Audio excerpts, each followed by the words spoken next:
Good morning, everyone. How are you? It's nice to see everybody in some form of awake this morning. And I'm delighted to be with you this morning for this first community breakfast. And I think my task is twofold. One, to tell you a little bit about how I got here. And I will only tell you a little bit because it is a long and winding road. But also to answer questions you may have of me. And if I can answer them, I will. If I can't, I'll punt. And if I'm clueless, I will try to look scholarly. So I think we'll be okay. I was raised in Durham, North Carolina. Both of my parents were college professors. Both of them ended their careers as university administrators. So some would say it's sort of in my DNA to be a dean, or at least to be an administrator. I like to think of it as a bit more than that, because for them it was a bit more than that. It was doing the work your soul must have. And they were passionate about their students, about their colleagues, about their institution. My mother was one of those rare people, even today, who began her career at her school as an undergraduate, and 49 years later she retired. So I have a sense of longevity. Now, I have not done that, and she didn't know how she did it either. But there's a sense of making a commitment. And my father, who was a bit older than Mom, but once he landed at North Carolina Central University, the school where they taught, he stayed there forever too. So there's something about making a commitment to a place, realizing that institutions are institutions, therefore they are not perfect, and there's all sorts of challenges that one has in an institution, and one should never sell one's soul to an institution, but be committed to the vision of the institution. If you can't do that, then you need to go somewhere else. So when I was looking, well, I wasn't looking. That's the beauty of this. I was definitely not looking for this job. And luckily nobody who was there at the first time I was asked about it is here to tell you exactly what I said. But just suffice it to say it was an emphatic no. I was happy doing things at Yale and my colleagues and students there, but something kept nudging. And some of us could say it was the Holy Spirit. Others of us say it was my partner Laurel.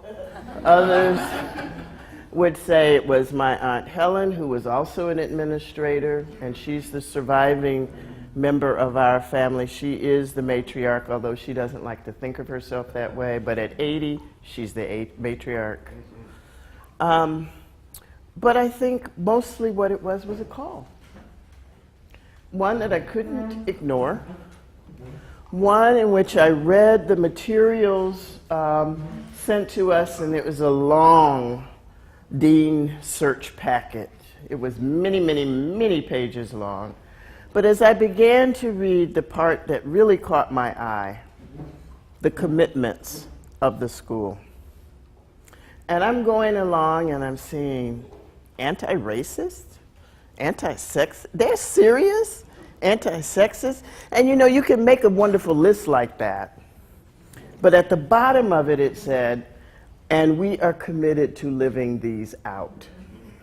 And I thought, well, you know, this is the school I've always been looking for. Let's see. And then the rest is history.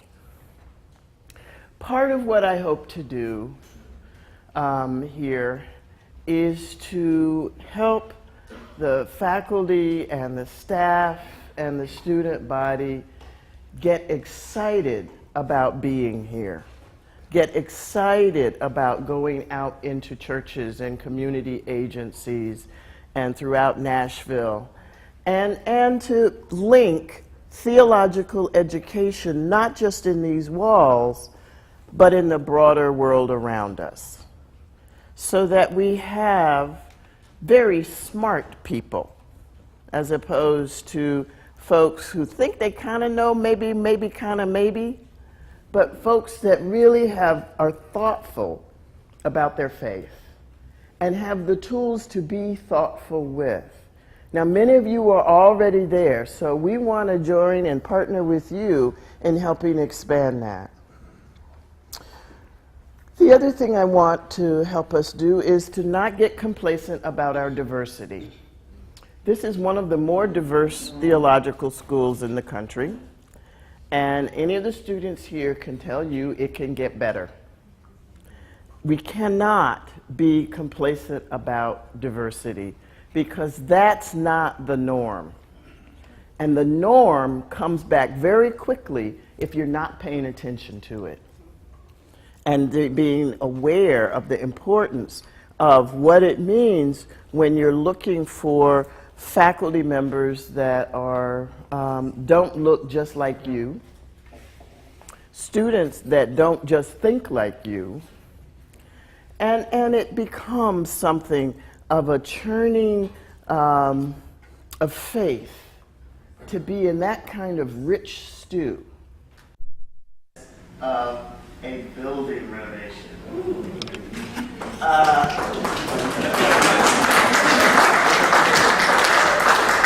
And there will be some students who will be very bitter about that, because they will be leaving. But as the provost said to me, well, you know, your school is sort of 1950s grade school. And the one thing that I care about in that is that I want a space for us where we can teach and learn and not fight the room trying to get it done. I want for us office spaces for faculty and staff where rather than come in and just sort of groan and go, this place again, that they're excited to walk through the door to get the work done. I want a larger campus that is LEED certified, so it is environmentally friendly. I want a campus that is accessible. It is a challenge to get to this building. Even those of us who are reasonably able-bodied, you better have your aerobics ready to get up the hill to do that. In other words, I want a space that's welcoming, where folks are excited about coming to do work that socialists have, and to be aware of the incredible ways that space matters when you're living in it. And I didn't really get a good sense of that until last year when I spent the year on my sabbatical year at Chicago Theological Seminary, which is a new building, LEED certified, and it was delightful to go to school every day. I mean, people were happy to be walking around the hallway. Wouldn't that be something in this space? So those are sort of the broad strokes. There's probably, well, I know there's much more, but I want to get to your questions, because that for me is the most important reason why we're here this morning. So, Shatika has the microphone. Please wait till she gets to you, so that, because this is being recorded, and folks who couldn't make it today will have an opportunity to listen in later. So, let the questions begin.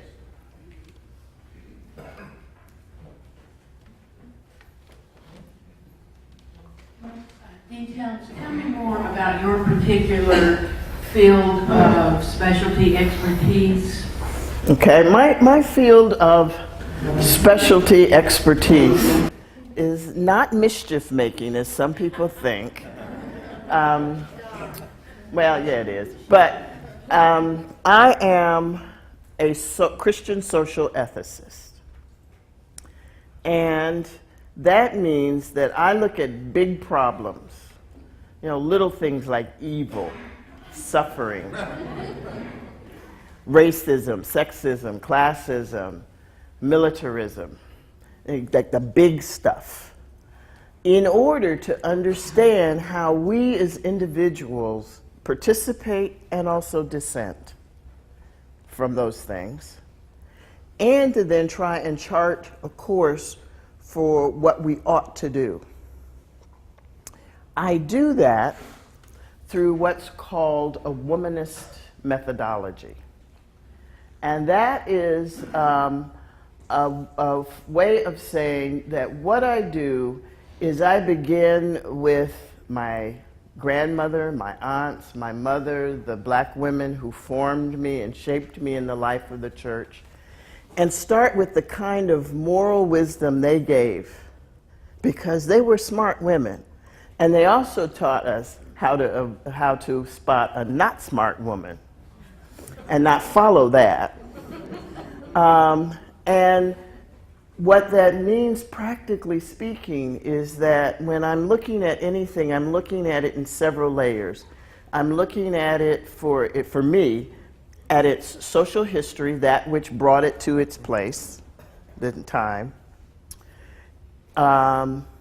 race, class, gender, sex and sexuality, and then there may be some other things that I throw into the mix as well. And so I want them all working together to help me understand what I'm looking at. Because there is no one thing that explains a moral problem. We have managed to create a very complex world. And so what I want to do is to get underneath the complexity and explore how it is we should be. Why is it we can't be good to each other? It's amazing to me. I mean, we all know what we should be doing.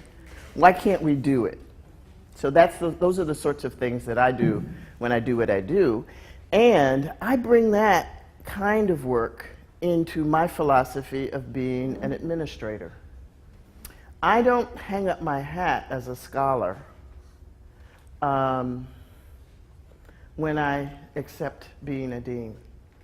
I want to take the skills and tools I learned, spent so many years learning, into the work, and I think the art of being a dean, and let those two things work together.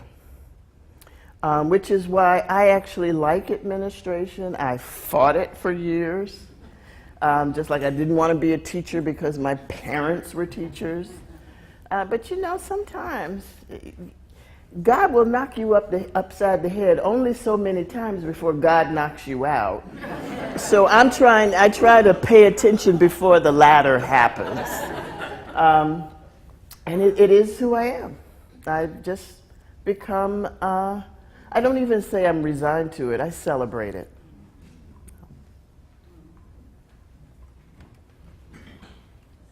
Good morning. Good morning, sir. My name is George Hill from the School of Medicine. I wonder if you could comment on how you see working with the School of Medicine and other schools might be accomplished, particularly when it comes to working in the community. There are a lot of issues, as you know, dealing with health and inequities. How do you see the School of Divinity might be able to provide some leadership in that? Okay. That is the area I'm starting to explore more and more. One, I have to learn what we're doing, because often I'll say, I think we should do this, and I'll hear, oh yeah, we do that already. So clearly I need to find out more about what we're doing in our partnerships. But one of the reasons that I got excited or got interested about this job was the chair of the search committee, who is also the dean of the College of Arts and Science, Carolyn Dever, saying to me, well, we believe in working in partnerships with each other across the university. Now, you say that to somebody coming from Yale, where everything is a silo with armed guards. I just looked at her. I said, are you serious? And she said, oh yeah. We don't do it perfectly, but we at least encourage it. And I'm finding that to be true as I'm starting to talk to deans. Some of the deans, not all of the deans. Some of the deans are not interested, and don't, as I say, shake off the dust, keep moving. But one of the things that needs to begin, or has to begin, is that the deans have to build some trust, because faculty will go ahead and do stuff. But if you don't have the administrative support higher up, faculty stuff can dwindle away because there's not a commitment by the institution to be in partnership. So for me, I'm trying to understand what other schools are already doing, what are we doing, and where are the points of commonality. So I'm at the very, very early stages. I don't want to make promises I can't keep. I know better than that one. But I do see the potential. We have a meeting coming up with the School of Nursing to talk about, well, how can we talk about global education given what's going on? And Dean Norman and I had this, we got so excited, we were talking to each other over lunch that we forgot the time. How many times does that happen for an administrator, that you forget the time? So those sorts of things are possible. Chris Guthrie and I in the law school have talked a bit. I have a meeting coming up with the Dean of the School of Management. And arts and science has always been interested, and we may be with them in a Mellon grant they're developing. So there are, and all of them are pointed out into the community. Not just making, I think it's wonderful to get engaged in intellectual debate, which can happen in a university setting, across disciplines, across professional schools, and that should happen. But I also think it needs to stand alongside, and what are we doing for the community in which we sit? And I am also learning Nashville. Nashville's a bit bigger than New Haven, Connecticut, so it takes a little bit longer, or it's taking a little bit longer, but I think the worst thing I can do is, in my enthusiasm, start building stuff that isn't relevant to what needs to happen. So I don't do all deliberate speed, but I am quite careful and methodical. Yes? My name is Max Haskett, alum here at the Divinity School. My question is, can I carry I would call it the burden of a Caucasian male through the history, and I understand the Caucasian male's role in lots of the harm that has been experienced by lots of people. Mm-hmm. And I'm very sad for that. But as a Caucasian male, I can't change being a Caucasian male. Mm-hmm. So what is your guidance towards Caucasian males, how we can even better facilitate or even begin? There's a lot of ignorance in the Caucasian male world. And how to become a human being, and how to facilitate and be helpful to your vision and your goal. So could you speak about us? Sure. The question is, how can white guys be helpful? That is a big question. That's a very big question. I'm making a light of it because that's something that has to have both humor and seriousness to it. I think, and this is true for all of us, this is not based on gender or race. I think if we actually pay attention to the gospel message, and not only pay attention to it, but live it, we'd all be much better off. We'd all be doing things very differently than what we do. And so my question is, it's not my question. My admonition is finding ways in which we support each other into our humanness. I've not been a white guy, but there was a period in my life where my endocrinology got thrown off, and I had testosterone levels exceeding most men, regardless of race. And I got a window into what that's like to have that kind of chemical in your system. And it was in overdrive. I mean, I had to really work not to do some things I normally wouldn't do. But I did learn you can control it. You can be aware of it, recognize those things that are not natural, but really unnatural, even though they're easy to do.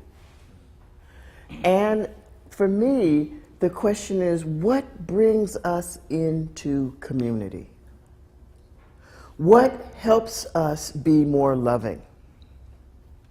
What guides us into a faith that is both centered in justice and wrapped in the Spirit? It's those things that I think can help not only white guys, but all of us, because I can name a few women who are kind of, too. But what it strikes me as is what we need to help hold ourselves accountable is a community that believes in those things. We can't do it by ourselves. And that's one of the challenges I think we all have, is that we have grown up more than 2 generations of folks who are rampant individualists. And the sense of community is slipping away from all of us. That's ironic, given that we do that in churches, which is the antithesis of what a church should be, or any religious community can be. It's a community of consent around a religious ideal. So find those communities, find those spaces, find those groups that are committed to living more faithfully. Don't try and do it by yourself. And don't ask those who aren't like you to explain it one more time. I think we all kind of know the answers. When we ask somebody, well, can you tell me how it feels to be? No. Understand how it feels to be yourself. And that wasn't your question, but that often comes along aside it. And I think if we do that and take responsibility for yourself, this is where my H. Richard Niebuhr side comes running out. If we take responsibility for ourselves and our actions, we'll be okay. We won't get it perfectly, and we will mess up. But I think, excuse me, so often we're afraid of messing up, so we don't try. I don't know anywhere in the Bible that says you can't mess up. In fact, it's a monument to people messing up. But many of them try again. And that's our model. Other questions? I'm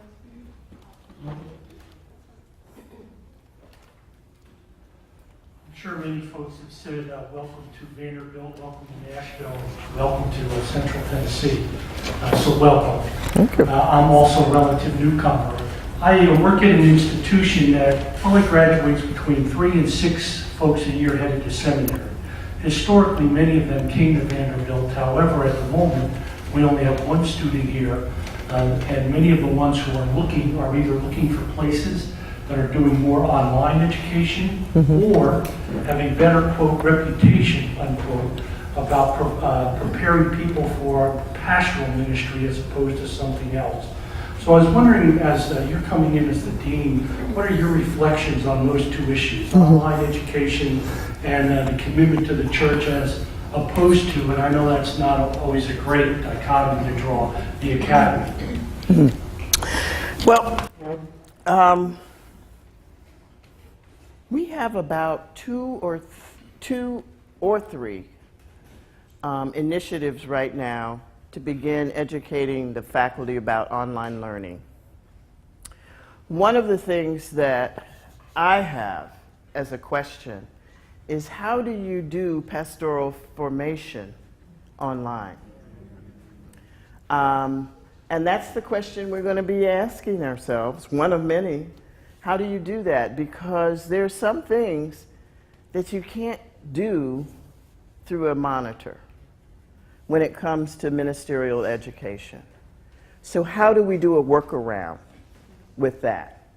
How do we understand what online means?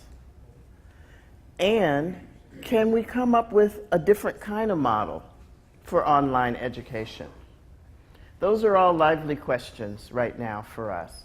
And we're just starting the conversation. I think the first meeting is next month sometime, where we start to talk about that, because we know that increasingly for folks who are in the Graduate Department of Religion here, they're going to have to know about online education, because so many schools are turning to it, not because they think it's necessarily excellent education, but it's a lifesaver financially.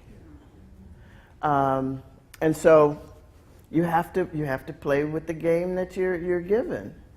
But colleges and universities are also exploring it. It's interesting. I'm tracking it very carefully, and there was this great love affair with MOOCs, and now there's less of a love affair with MOOCs. So what's going on? What's going on? It's, for me at least, I want us to be wise. I don't want us to follow trends. I want us to be wise and thoughtful and create something that makes sense for the skills and gifts of the faculty here. I'm kind of curious about the reputation that Vanderbilt isn't all that concerned about the local church, where most of our graduates are going into the local church, over half. So we clearly care about it, and we want to engage it. And so I'm not sure how that rumor got out. And you know what happens with rumors. They fly fast and furious, and the truth sort of ambles along. But my personal commitment is to both. The local church, community-based education, and preparing leadership for it, and graduate teaching, learning, doctoral education. I don't think those things are polar opposites. In fact, one of the reasons why I left my first school, St. Paul's School of Theology in Kansas City, Missouri, was that it only did ministerial preparation. And I'm looking around and I'm seeing colleagues in my field and in others who are not well formed as teachers. So I wanted to go to a place that also did doctoral education, so that I could grow up some colleagues so I can retire. And I was tired of cleaning up other people's messes, what they had committed in the classroom and what they had done to students. So both those things are close to my heart, and I hold on to both. I refuse to pick one over the other, because I think at a school like Vanderbilt, where you have the opportunity to do both, both should be done well.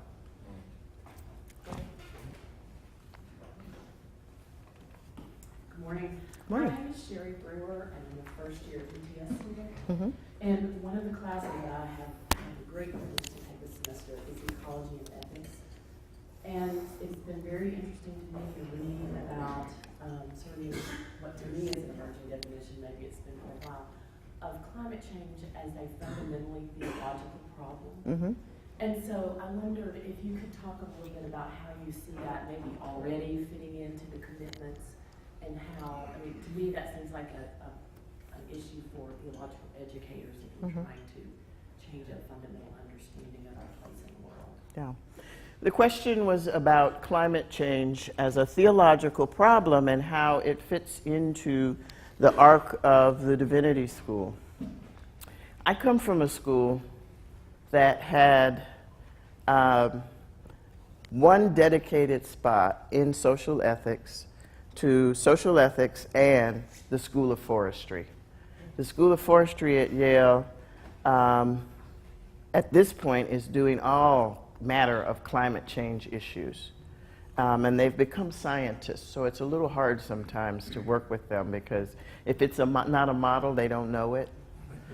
But I saw the impact that had on the school's student body in particular, as students began to get a better sense of how they are the makers of climate, how they are responsible for it, and the deep kind of religious problem it is when we do not take care of the gift of creation God has given us. So, here, I'm not quite sure yet, to be honest, where that fits in. I suspect it will start showing up more and more as we talk about the building and the environment we live in and how that has an impact on who we are as people, and then how we take that attitude out into the universe. And so I will be curious to see how it emerges. Because if there's not interest, no program is going to make it happen. And so the task is for you all in that class to become advocates, cheerleaders, nudges in the side, obnoxious. and really continue to ask us to think about it. Because not everything can be amazingly said, not everything is dean initiated.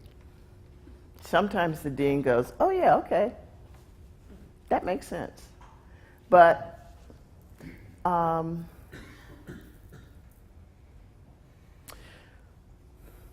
started working on issues of environmental racism many years ago. Mostly because of what I was seeing in places, the disproportionate sites of hazardous wastes in poor and darker skinned communities, particularly in the South. And so there's a personal interest I have as well.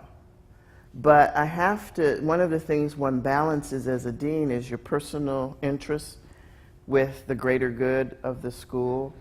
And so those things are still, still trying to figure out where they line up. And where do I impose my will? And where do I work with others? So I don't know yet. That's a long way to say, I don't know. Yet. Yet.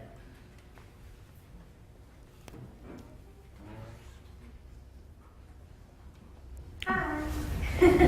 I'm about to be selfish for a little bit. I know you talked about the school's interests versus personal interests, but as I'm looking to graduate and I'm looking at PhD programs, I would love to stay at Vanderbilt. I think Vanderbilt has done a lot for me, but there's just no Latina professor at the Divinity School. How does that match up with like the school's interests? It doesn't. Frankly. We say we want a more diverse faculty. We still have to work on it.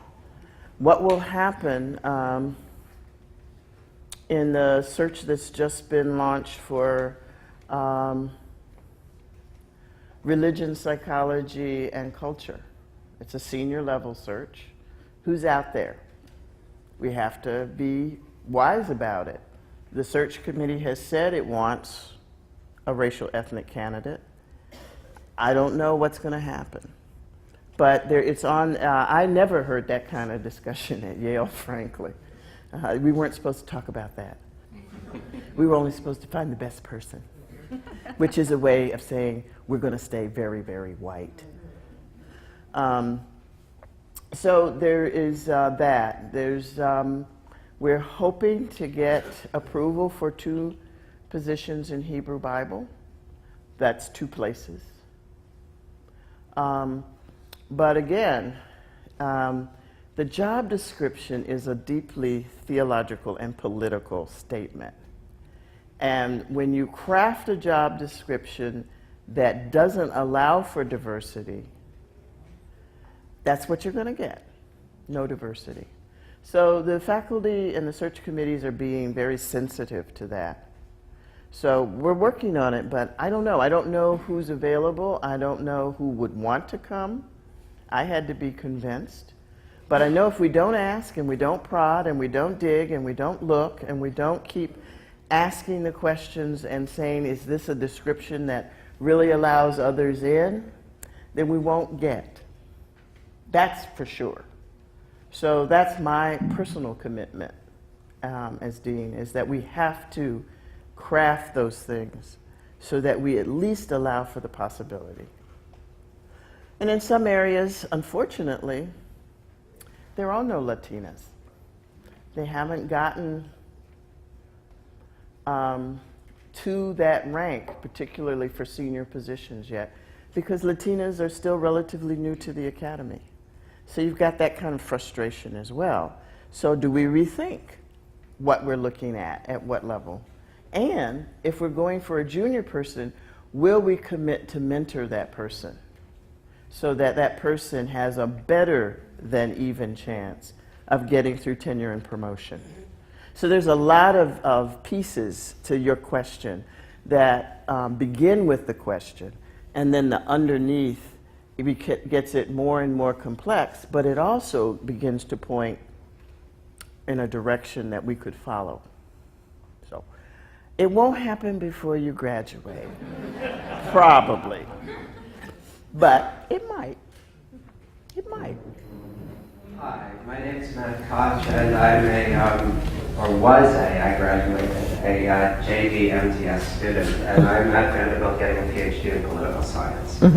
I'm one of very few Jewish graduates out of Vanderbilt Divinity School, and when I started 7 years ago, there were a lot more Jewish students here than there are now.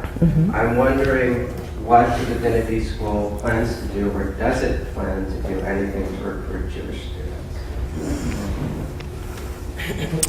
I have not yet heard that conversation, so I don't know. But it strikes me that part of what we say we are is a Christian school committed to an ecumenical and interfaith conversation, which means we got to do something. We can't let the leakage continue. And this is something that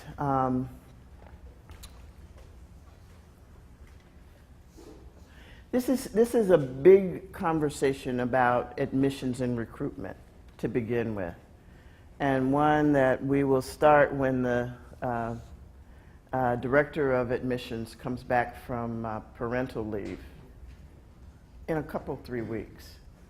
But what is it that we're trying to do? To sit down and say, okay, who is it we're trying to recruit? How do we broaden the pool? And where do we need to go to find that broadening? So don't be surprised if you don't hear from somebody saying, okay, tell us how you got here.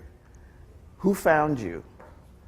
And that's one way to begin that process. But for me, a more diverse student body means the diversity includes religion. Not just the spectrum of Christianity, are you liberal to conservative, but also, why don't we have Muslim students here? Why don't we have more Jewish students here? Where are the Buddhist students? I know there's 1 or 2, but I don't even know who they are. And how do we be intentional about that? Because again, this speaks to intentionality. If you don't ask them, they're not going to come. You can bet on that one. And so we have to find out, where do we need to go to broaden our range of folks that we encourage to consider Vanderbilt, and what would they find once they got here? Now, do we have the resources? Is it enough to say, well, we've got Jewish studies? That could be a punt. That could also be something very wonderful. So that's on the table. So thank you. D-Town, I'm Dan Roseberry. I'm a graduate of Vanderbilt Divinity School in the 80s. Vanderbilt Divinity School was life-changing and formative for me. I came into the Divinity School determined not to go into congregational ministry. And while Vanderbilt prepared me for all forms of ministry, I just completed 30 years of congregational ministry. I loved it. It was fulfilling, rewarding. I was concerned about the gathered church, but also the scattered church, and have been involved in justice and peace. But also my passion is interfaith work. So I would appreciate your speaking about your vision for a theological education in a religiously diverse community and world. Well, I started it with, I'm sorry, your name again? Matthew Cobb. With Matthew's question. And it's something I talked to the faculty about in the interview process.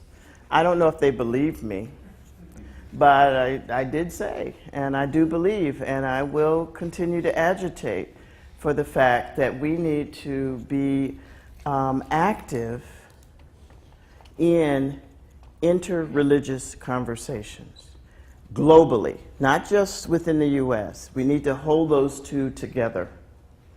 And we begin with the faculty we have, but we also start to be wise about the faculty that's not here yet.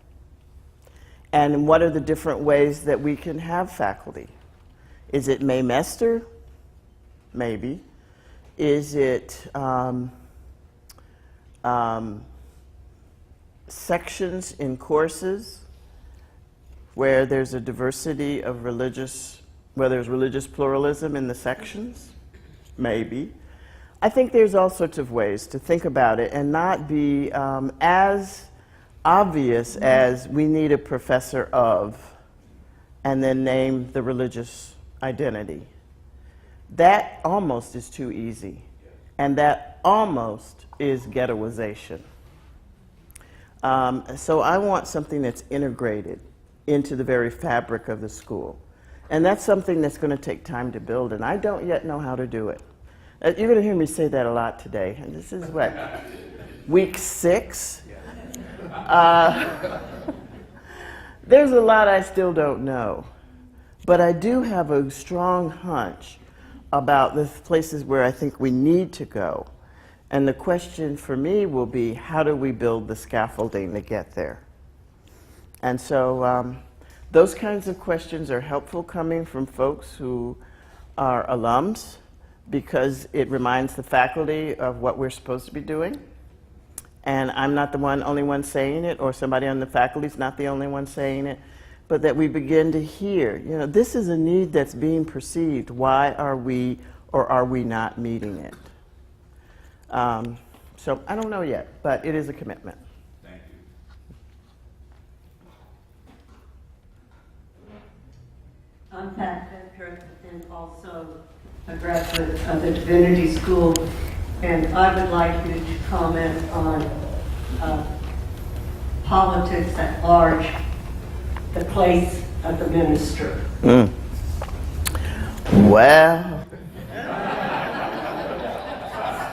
My text for today.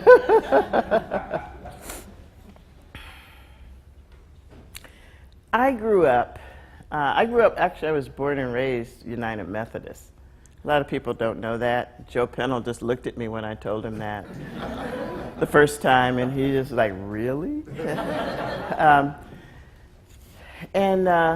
My home church, which some of you have heard me do this, Asbury Temple United Methodist Church, a little church by the side of the road where everybody's somebody in Christ is the Lord, was a 18-pew mission church in Durham, North Carolina. The pastor that formed me from little baby to maybe 8 or 9 years old was Doug Moore. And Doug believed in holding spirituality and social protest together. So that's where I was raised. I don't really understand it when churches don't do that, because it's so far back now in my formation that seems to be the healthiest, because if you do one or the other, you're listing to one side. From that early formation, I learned that there's a place for the church to be engaged in making social policies of our day. If we don't speak out against homelessness or against inequitable health care or provide resources for folks to understand the Affordable Health Care Act, or become those places of learning what it means to have a living wage. If we don't do it as people of faith, who's going to? Some will, but think of what the power of the church can be when we're engaged, not necessarily in lobbying, but educating folks to understand, here are the issues, where is your faith?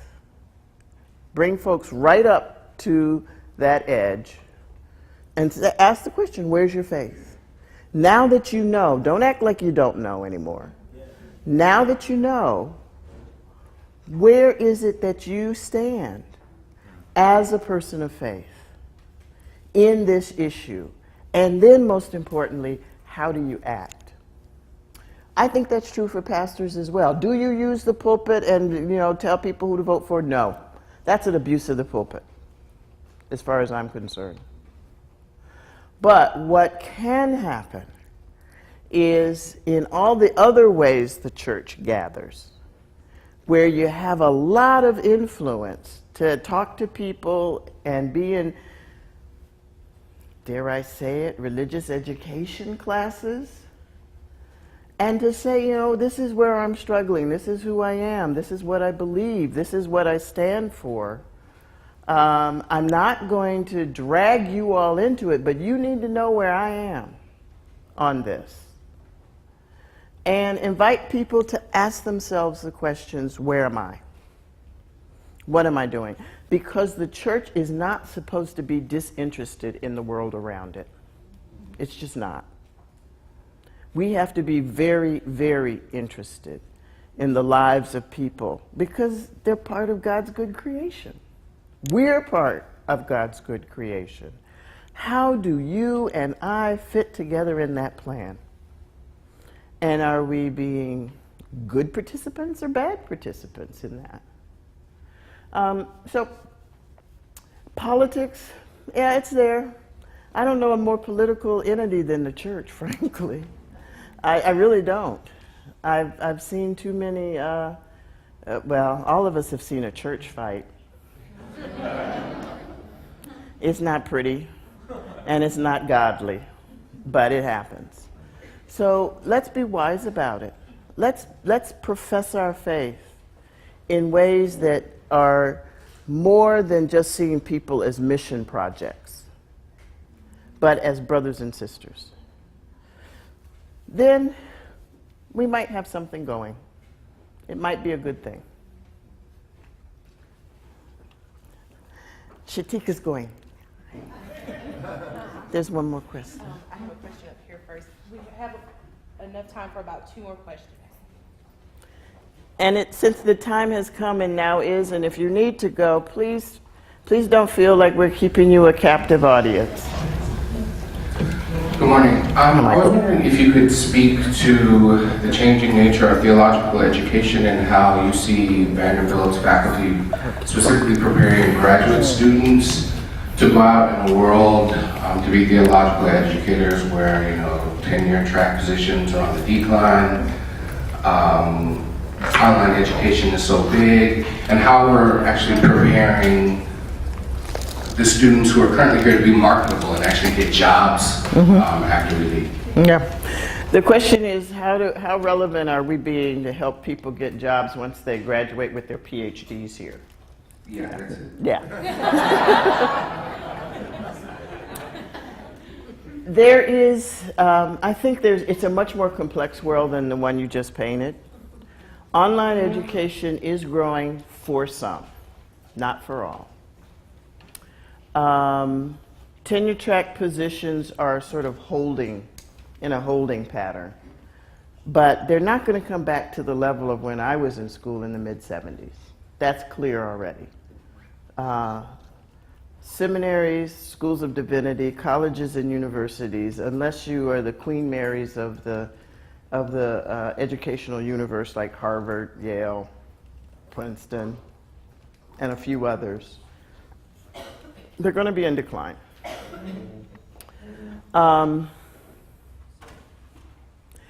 And one thing that the faculty is aware of and has already made a change is the number of people who are admitted. If you don't have a sense that folks will be able to get a job, we don't need to be giving you a whole bunch of debt to go out into a job market that doesn't exist. So that was one place that has already happened, the downsizing of the program. The second thing is the Theology and Practice program here is already looking at online education. Take advantage of the opportunities coming up for that next month. And that's just the beginning. But one of the things that we don't have an expert on here in online is online learning. We have an expert in digital education in Dave Michelson, but that's a different thing. It's not the same thing. They can't be collapsed. So you want to be aware of the opportunities as they come along, both in the Divinity School and in the university, to get up to speed with those sorts of things, because it can't hurt to have it in your toolkit, even if you never use it. It's just that real.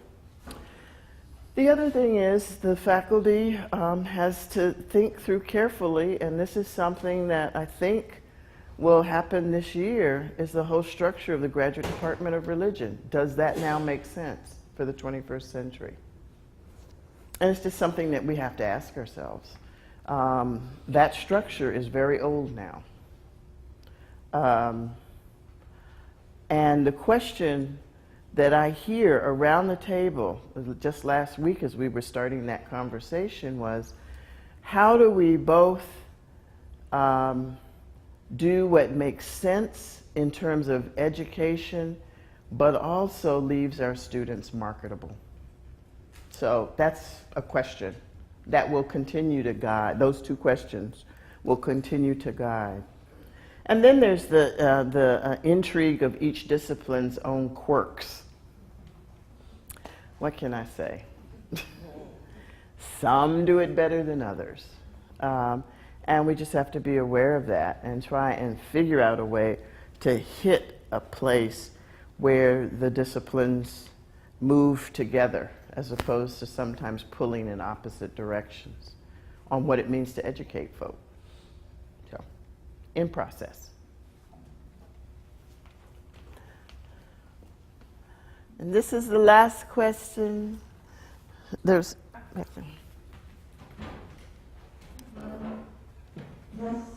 Good morning. I'm Asha Hunter. I graduated here in 2006 with my MDiv. I came here as a second career student. I've been a public school teacher most of my career, 17 years, and I left the Divinity School and went back into teaching, this time in an urban school environment. I had been caught by the magnet system the first half of my career. And I could not have, even though the school system wouldn't pay me for my degree because it was religious in nature, I could not have taught in an urban school environment without having had this experience. And I quit after 7 years.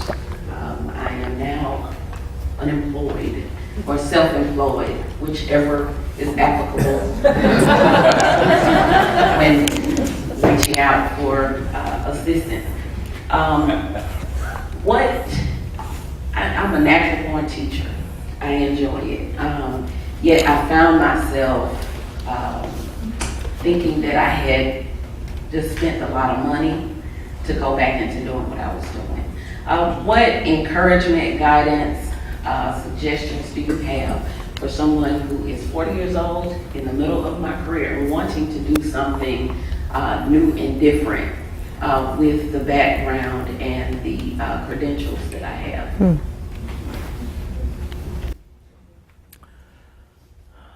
I don't know, to be honest, because I think